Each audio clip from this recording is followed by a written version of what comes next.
राधा वल्लभ श्री हरिवंश राधे राधे। पूज्य गुरुदेव जी के चरणों में मेरा कोटि कोटि प्रणाम। साथ ही आप सभी प्रेमी जन, सभी संत जन एवं सभी रसिक जनों को भी मेरा प्रणाम। आज आप और हम सभी इस वीडियो के माध्यम से एकत्रित हुए हैं पूज्य गुरुदेव जी की सत्संग में सुनाएंगे कुछ विशेष और महत्व बातों के ऊपर, महत्व और प्रमुख बिंदुओं के ऊपर चर्चा करने के लिए, ताकि हम अपने जीवन में भी इन सत्संग से जुड़े हुए अमृत वचनों को सुन करके अपने जीवन में इनके ऊपर अधिक से अधिक चर्चा करके इन सभी विशेष बातों को अपने जीवन में उतार सकें और हम भी भागवतिक मार्ग में प्रभु की प्राप्ति पे, प्रभु की चरणों की शरणागति प्राप्त करने के लिए हम इस भागवतिक मार्ग में और भी आगे सुगम रूप से बढ़ सकें। तो चलिए प्रारंभ करते हैं राधा रानी जी का नाम लेकर के और राधा नाम का निरंतर अपने मन ही मन में जाप करते हुए इन सभी विशेष प्रमुख बातों के ऊपर चर्चा करते हैं। तो हम सभी को अपने जीवन में ऐसी बहुत सारी विशेष बातों का ध्यान अवश्य रूप से रखना चाहिए, जिससे कि हम किसी भी प्रकार से, किसी भी रूप में या किसी भी तरीके से धर्म की अधर्म के भागीदारी न बने। हम यदि किसी भी चीज़ के भागीदारी बने तो वह होना चाहिए केवल धर्म स्वरूप किया गया कोई भी कार्य, कोई भी कर्तव्य, कोई भी कृत्य, अर्थात कोई भी काम करें वह धर्म के ही स्वरूप होना चाहिए। अधर्म का कहीं पे भी हम सभी को भागीदार नहीं बनना है। उसके लिए हम सभी को बहुत सारी विशेष बातों का अवश्य रूप से ध्यान रखना बहुत ही महत्वपूर्ण होता है। तो ध्यान दें अगर हम पहली बात, तो प्रत्येक साधक को, प्रत्येक व्यक्ति को, प्रत्येक भक्तगण को एक सबसे प्रमुख बात सदैव ध्यान रखनी चाहिए स्वयं पर। तो अपनी प्रशंसा स्वयं कभी भी किसी के भी समक्ष ना करें। कहने का तात्पर्य है कि कोई भी व्यक्ति हो, कोई भी साधक हो, चाहे बड़ा हो या छोटा हो, स्त्री हो या पुरुष हो, वृद्ध हो, किसी भी अवस्था में हो, फिर वह चाहे ब्राह्मण हो या कोई संत जन हो, हर एक साधक को, हर एक व्यक्ति को, हर एक जीव को अपनी प्रशंसा स्वयं के मुख से ही, स्वयं की प्रशंसा कभी भी किसी के समक्ष ना करें और ना ही स्वयं के समक्ष करें। ऐसा करने से आप अपने अंदर घमंड और अहंकार को और भी ज़्यादा उत्तेजित और जागृत जागृत करते हैं। साथ ही साथ आप उसे बढ़ावा भी देते हैं कि मैं ऐसा हूँ, मेरे अंदर ये है। अहम की जो भावना है उसे आप अत्यधिक जागृत करते हैं जब आप स्वयं की ही प्रशंसा करना प्रारंभ करते हैं। और ऐसा करने से आप जो अपने अंदर अहंकार, अहम, घमंड जैसी भावना को जागृत करते हैं, बढ़ावा देते हैं आप, तो फिर आप कहीं ना कहीं किसी न किसी कार्य में, किसी न किसी रूप से, कितना भी चाहें या ना चाहें, आप पाप के भागीदारी बनते हैं, क्योंकि आपके अंदर अहंकार और अहम अत्यधिक रूप में जागृत हो जाता है। तो अपनी प्रशंसा करने से बचें, किसी के भी समक्ष स्वयं की प्रशंसा ना करें। दूसरा, कभी भी लोलुपता भाव नहीं होना चाहिए। क्या नहीं होना चाहिए? लोलुपता। लोलुपता अर्थात किसी भी चीज़ को देख कर के लोभावनापन अपने अंदर ना आए। जिसे यदि हम अंग्रेजी भाषा में कहें तो किसी भी चीज़ को देख कर के जो हमारे अंदर अट्रैक्शन की फीलिंग आती है, यानी कि कोई भी वस्तु हो, कोई भी व्यक्ति हो, कोई भी चीज़ हो या कोई भी दृश्य हो या फिर कोई भी खाने का पदार्थ हो या खाने वाली चीज़ हो, उसको देख कर के जब हम आकर्षित होने लगते हैं कि यार ये कितनी अच्छी होगी, हमें इसे लेना चाहिए, हमें इसका भोग करना चाहिए। भोग यानी कि हम जिस प्रकार से कर सकते हैं उसका उपयोग हमें करना चाहिए। ये होती है हमारे अंदर लोलुपता, अर्थात कि हम देख करके ही उसकी तरफ लोलुप्त हो गए हैं, हम उसकी तरफ लोभित हो गए हैं, हम उसकी तरफ अट्रैक्ट हो गए हैं। ये स्वभाव नहीं होना चाहिए। ऐसा होना अर्थात हमारे अंदर की इंद्रियों की प्रभाव को अत्यधिक बढ़ावा देना है। और जब आपके अंदर लोलुपता का भाव जो है वह अत्यधिक बढ़ जाएगा, तो आप फिर उस चीज़ को या फिर कहें उस वस्तु या व्यक्ति विशेष को, कोई कुछ भी हो सकता है जिसके प्रति आपके अंदर लोलुपता अत्यधिक जागृत होती है, तो आप उसको पाने के लिए हर प्रकार से प्रयास करना प्रारंभ करते हैं। और फिर उसको पाने के लिए जब आप धर्म स्वरूप नहीं प्राप्त कर पाते, तो आप अधर्म का भी साथ लेते हैं, क्योंकि आपको वह चीज़ तो चाहिए ही चाहिए। और जब आप अधर्म का साथ लेते हैं तो आप छल, कपट, ऐसी चीज़ों का प्रयास करके, ऐसे कार्यों का प्रयास करके, चाहे धन स्वरूप हो, किसी भी स्वरूप से आप उसे प्राप्त करते हैं, तो आप ना चाहते हुए भी पाप के बहुत ज़्यादा बड़े भागीदारी बनते हैं, जिससे कि आपको कहीं न कहीं नुकसान अवश्य रूप से उठाना पड़ता है।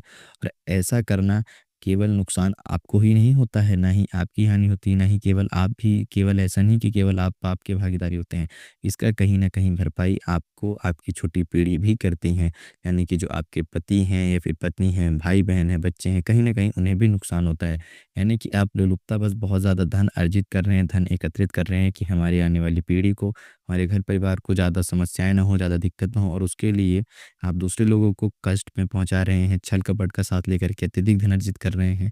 अपने लोगों को अत्यधिक आराम देने के लिए, अत्यधिक सुविधा देने के लिए और अच्छा जीवन जीने के लिए और भी ज़्यादा चमक-धमक के साथ जीवन जीने के लिए। तो इससे क्या होता है कि आपकी जो निचले स्तर की जो पीढ़ी है, वह कहीं न कहीं आपकी जो है, वह बर्बाद हो जाती है, यदि हम सरल शब्दों में कहें, या फिर वह कहीं न कहीं भटक जाती है, रास्ता विहीन हो जाती है। आपका जितना भी अर्जित किया हुआ धन है, एकत्रित किया हुआ धन है, वह फिर अंत में किसी भी काम नहीं आता। आप जो अच्छा बनाने चलते हैं, वह और भी अधिक बिगड़ता है। तो कभी भी किसी भी चीज़ के प्रति अपने अंदर लोलुपता किसी भी प्रकार से ना लाएँ। तीसरी अगर प्रमुख विशेष बात की हम बात करें, तो अगर कहीं स्वयं का अपमान हो, तो उसे सहन करना आपको आना चाहिए। यदि आपकी मान लीजिए कहीं पे स्वयं का अपमान हो, या थोड़ी-सी किसी ने हास्य कर दिया कि आपसे जो पहले कभी कुछ गलती हुआ था, किसी कार्य कृत हुआ था, जो कि आपसे जिसके परिहास्य का कारण बन गया, हास्य का कारण बन गया, हँसने की वजह बन गई, और लोग उसका बेवजह आपके ऊपर मज़ाक बनाते उठाते हैं, तो आप उस वक़्त अपने अंदर भगवान के चरणों में अपने आप को समर्पित करें, भगवान की इच्छा मानें, राधा नाम का जाप करें, और वहाँ से हो सके नहीं सहन कर पा रहे हैं तो हट जाएँ। परंतु क्रोध में आकर के किसी भी व्यक्ति से लड़ें ना, उनको उल्टा जवाब ना दें। जब आप ऐसा नहीं करते हैं, अपने अपमान को सहते हैं, तो वह कहीं न कहीं आपके पाप के जो भागीदारी हैं, जो आपके अंदर जो पाप हैं, या फिर आपसे जो पाप हुए हैं, आपके पाप कर्मों को काटता है, आपके पाप को नष्ट करता है, सह करता है, क्षय करता है। और साथ ही साथ चौथी बात ध्यान दीजिएगा कि क्रोध नहीं करना चाहिए। यदि हम क्रोध करते हैं छोटी-छोटी बातों पर, किसी से लड़ाई झगड़ा कर लेते हैं, किसी को भला-बुरा कहते हैं, यानी कि बहुत ज़्यादा बुरा कह देते हैं, या फिर हम किसी को कुछ गलत कहते हैं। क्रोध में हम ना जाने ऐसे कौन-कौन से कृत्य कह बैठते हैं, फिर कर बैठते हैं, जो कि बहुत ज़्यादा गलत होते हैं और पाप की भागीदारी बनाते हैं। तो क्रोध करना भी कहीं न कहीं हमारे अंदर हमारे लिए पाप का कारण है, और जो कि हमारे पाप को बढ़ावा देता है। इसलिए हमें जितना भी हो सके तो भगवान नाम का चिंतन करें। क्रोध को और स्वयं के अपमान को यदि आप सह जाते हैं, तो आपकी जो इच्छा शक्ति है, वह बहुत ज़्यादा मजबूत और प्रबल होती है, और आप आंतरिक रूप से, मानसिक रूप से बहुत ज़्यादा बलवान होना प्रारंभ होते हो। आपको भागवतिक शक्ति, अर्थात भागवतिक शक्ति अत्यधिक प्राप्त होती है।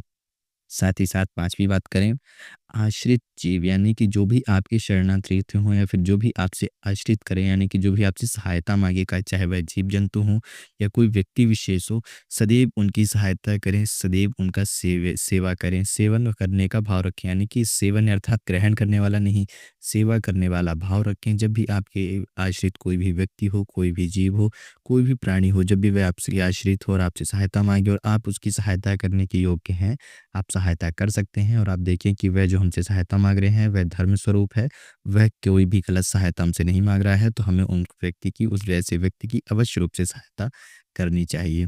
छठी, हमें कभी भी संभोग का ही चिंतन करना, संभोग के ही बारे में सोचना, संभोग की ही बातें करना, ऐसी बहुत सी गलत चीज़ों का ध्यान करना, या फिर ऐसी ही बातों का निरंतर करना, किसी भी पराई स्त्री को, पराई माता-बहन को देख कर के गलत दृष्टि से देखना, गलत मन में विचार लाना, गलत चिंतन करना बहुत ज़्यादा बड़ा पाप लगता है, बहुत ही बड़ा पाप होता है। सबसे ज़्यादा बड़ा पाप होता है नारी जात का सम्मान ना करना। तो ऐसी गलती बिल्कुल भी ना करें, सदैव उनका सम्मान करें। यदि आप ऐसा करते हैं, तो आप स्वयं को नष्ट करने का कारण बनाते हैं। न केवल आप स्वयं को पाप का भागीदारी बनाते हैं, अपितु आप स्वयं को ही संपूर्ण रूप से नष्ट करने का भागीदारी बनाते हैं। और जब आप ऐसा करते हैं, तो ऐसा करने से आपका जीवन ही संपूर्ण नष्ट होता है, यानी कि आपके एक सभी पाप एक तरफ, और ऐसा गलत चिंतन नारी जात के प्रति, नारी के प्रति सम्मान भावना रखना, गलत चिंतन, गलत विचार करना, ऐसा करना आपके अंदर बहुत ज़्यादा आपको पाप का भागीदारी बनाते हुए बहुत ही गलत राह की तरफ लेकर जाता है, और आपका संपूर्ण रूप से नाश और नष्ट कराता है। तो सबसे अधिक आप काम वासना से ज़रूर बचें। सातवीं, किसी को भी नीच भाव से ना देखिए, चाहे कोई भी व्यक्ति हो, कैसा भी व्यक्ति हो, सुंदर हो, कुरूप हो, छोटा हो, बड़ा हो, बौना हो, आपको निम्न जाति का लगे, निम्न श्रेणी का लगे, गरीब हो, अमीर हो, कैसा भी व्यक्ति हो, सबके प्रति समान भाव, और समान भाव के साथ-साथ सम्मान, प्रेम, यानी कि सबके प्रति आपके अंदर एक समान प्रेम होना चाहिए। कभी भी किसी भी व्यक्ति, किसी भी जीव-जंतु के प्रति नीच भाव नहीं होना चाहिए कि ये अच्छा है या बुरा है। सबके प्रति समान भाव अवश्य रूप से रखें। नीच भाव रखना भी आपके लिए कहीं न कहीं दोषित सिद्ध होता है। 8वाँ, अत्यंत मान प्रियता नहीं होना चाहिए, अर्थात हमें स्वयं के प्रति, यानी कि हमें बहुत ज़्यादा मान, सम्मान, यश, कीर्ति प्रिय है, कि जो हमें बहुत ज़्यादा मान देता है, सम्मान देता है, हम केवल उसी के प्रति जो है सरल रहते हैं और अच्छे रहते हैं, बाकी सबके प्रति हम कठोर हो जाते हैं। ऐसा हमारे अंदर नहीं होना चाहिए। इसीलिए कहा जाता है कि अत्यंत जो है मान प्रियता नहीं होनी चाहिए, कि हमें मान और सम्मान अत्यधिक प्रिय है, यानी कि हमारे अंदर प्रेम से और अच्छाई जीवन जीने से, यानी कि प्रेम और अच्छाई और इंसानियत से अधिक यदि हमारे अंदर कोई प्राथमिकता है, तो हम केवल मान सम्मान को देते हैं। तो कहने का तात्पर्य है कि कोई अगर अच्छा व्यक्ति हो और वह हमें मान सम्मान देने के योग्य नहीं है, हमारे सामने हाथ नहीं जोड़ रहा है तो हम उससे नफ़रत करें, और कोई बुरा व्यक्ति है परंतु हमारे सामने हमको अच्छा बोल रहा है, हमारे मुँह के समक्ष मीठा-मीठा बोल रहा है तो हम उससे प्रेम करें, और बाकी जो अच्छे इंसान है उससे नफ़रत करें। यह बहुत ही गलत है, हमें अत्यंत मानप्रिय नहीं होना चाहिए। इससे हम दूसरों का तो नुकसान करते हैं, साथ ही साथ अपना भी नुकसान करते हैं, और ये बहुत ज़्यादा हमारे लिए गलत प्रभाव डालता है, और ये समाज की सेवा और धर्म के रूप में नहीं आता है, ये धर्म की बिल्कुल ही विपरीत होता है। तो इस बात का विशेष रूप से ध्यान रखिएगा। 9वां, दान देकर पश्चाताप करना।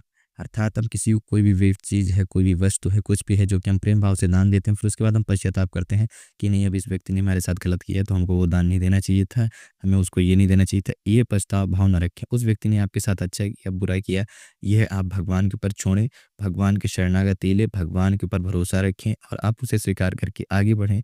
उससे बोलचाल बंद कर सकते हैं, आप उसके साथ नाता बंद कर सकते हैं, परंतु कभी भी उसको दी हुई चीज़ के प्रति आप मन में पश्चाताप ना लाएँ, पछतावा ना लाएँ, हमें ये नहीं देना चाहिए था, हमें अच्छा नहीं करना चाहिए था। आप अपने अपने द्वारा किए गए अच्छे कर्मों को नष्ट कर रहे हो। पहले जो आपने अच्छा कृत्य किया था, अब आप उसके ऊपर पछता रहे हो, यानी कि आप अपने एक अच्छे कृत्य को ही काट रहे हो। तो ऐसा बिल्कुल भी ना करें, और साथ ही साथ किसी को भी दान देने का वादा करके उसे पूर्णतः ना करना, चाहे कोई व्यक्ति हो या चाहे कहीं आपने धर्म स्थान में, यानी कि धार्मिक स्थान में कोई भी वादा कर रखा है कि हम भगवान की सेवा में यह कार्य करेंगे, यह कृत्य करेंगे, और फिर आप वह नहीं करते हो, तो यह भी आपको पाप का भागीदार ही बनाता है। 10वां, हमें सदैव याद रखना चाहिए, सबकी सहायता करें, सबसे प्रेम करें, किसी से भी नफ़रत ना करें, सबके प्रति एक समान भाव रखें। सबकी सहायता करना ही हमारे अंदर सद्गुण की प्राप्ति कराता है, और सबके साथ एक भाव रखना, छोटा हो या बड़ा हो, कोई भी हो, कैसा भी हो, हमें उसकी किसी भी प्रकार से यदि हम सहायता कर सकते हैं धर्म स्वरूप, तो हम अवश्य रूप से करें, जब भी वह हमारे अंदर हो, हमारे क्षमता के स्वरूप में आए, यानी कि वह हमारे कार्य में आए कि इसको हम इस कार्य को कर सकते हैं। यदि आपकी क्षमता से वह बाहर है जिसको आप नहीं कर सकते हैं, तो फिर वहाँ पर आपको चिंतित होने का प्रयास नहीं करना चाहिए, और ना ही बहुत ज़्यादा चिंतित होना चाहिए। 10वां, यदि हम 12वीं सबसे महत्वपूर्ण विशेष की बात करें, अपनी इस वीडियो की चर्चा को यहीं पर समाप्त करते हुए, तो हमें पशु पक्षी की सदैव रूप से सहायता करनी चाहिए। सबसे ज़्यादा यदि आप किसी की सेवा करते हो, ऐसे जीव की जो, ध्यान दीजिएगा कि जो ऐसे कहते हैं ना कि जो मौखिक रूप से बोल नहीं पाते हैं, ठीक है? जो ऐसे जीव हैं जिनके अंदर विचार नहीं, जिनके अंदर शक्ति नहीं है, जो केवल भोगी हैं, कर्मयोगी नहीं है। मनुष्य कर्मयोगी होता है, और बाकी उसके सिवा हर एक जीव जो है वह भोगी होते हैं, वह कर्मयोगी नहीं होते हैं। पेड़ वगैरह, वृक्ष जो है, प्रकृति जो है, यह अचल जीव है, यानी कि यह चल नहीं सकती हैं, एक जगह पर स्थित ही रहेंगी, परंतु यह भी जीव है, इनके अंदर भी प्राण वास करता है। इनको भी भगवान सूर्य से रोशनी प्राप्त होती है, जल देव से जल प्राप्त होता है, वायुदेव से वायु प्राप्त होती है, इन्हीं सभी चीज़ों से यह चलते हैं। जिस प्रकार हम पंच तत्वों से बने हैं, ठीक उसी प्रकार प्रकृति भी पंच तत्वों से बनी है। तो इसीलिए हमें चाहे प्रकृति हो, चाहे पशु पक्षी हों, जो कि अच्छे से बोल नहीं सकते हैं, फिर कहें कि हम जिनकी भाषा नहीं समझ सकते हैं, हमें उनकी सहायता अवश्य रूप से करनी चाहिए। ठीक? तो हमें हर प्रकार से पशु पक्षियों की सहायता करें, सेवा करें, किसी भी प्रकार के जीव जंतु से घृणा ना करें। बहुत सारे लोग होते हैं कि जीव जंतुओं से, पशु पक्षियों से भी घृणा करते हैं कि ये गंदा है, ये बुरा है, ये अच्छा नहीं है, साफ नहीं है। तो ऐसी घृणा, ऐसी भावना, दीनहीन भावना अपने अंदर ना लाएं। पशु पक्षियों की सेवा करें, गौ माता जी की सेवा करें। जितना आप पशु पक्षियों की सेवा करते हैं, उनके प्रति समान भाव रखते हैं, प्रकृति की सेवा करते हैं, प्रकृति के प्रति प्रेम भाव रखते हैं, तो उतना ही आप और भी अत्यधिक फलते और फूलते हैं, और अपने जीवन में सफलता प्राप्त करते हैं। काम वासना, क्रोध, स्वयं की प्रशंसा, पशु पक्षी की सहायता, सभी के प्रति से समान भाव, सभी के प्रति समान प्रेम, सभी के प्रति घृणा ना करना, एक समान भाव रखना, सभी की सहायता करना, अपने द्वारा किया गया वादा पूरा करना, ये सारी बातों पर यदि आप सदैव ध्यान रखते हैं, तो आप अपने जीवन में अवश्य रूप से सफल होते हैं, और आप पाप की भागीदारी बनने से भी बचते हैं। तो आज की इस वीडियो को यहीं पर हम समाप्त करते हैं, और आज की इस प्रमुख चर्चा से हम यही सीखते हैं कि सबके प्रति हम सभी के अंदर अच्छी भावना, एक समान प्रेम, और सभी के प्रति हम सभी के अंदर सम्मान होना चाहिए। किसी के भी प्रति घृणा नहीं होनी चाहिए, जिससे कि हमारे जीवन को भी और भी ज़्यादा भागवतिक मार्ग में आगे बढ़ने में सफलता और सहायता मिले। तो पूज्य गुरुदेव जी का नाम लेते हुए, साथ ही साथ हमारे श्री लाडली जी राधा रानी जी का नाम लेते हुए इस वीडियो को समाप्त करते हैं। जय श्री राधा रानी, राधा वल्लभ श्री हरिवंश। राधे राधे। पूज्य गुरुदेव जी के चरणों में मेरा कोटि कोटि प्रणाम। आप सभी भी प्रेमी जन और संत जन, सभी रसिक जनों को भी मेरा प्रणाम। राधा वल्लभ श्री हरिवंश।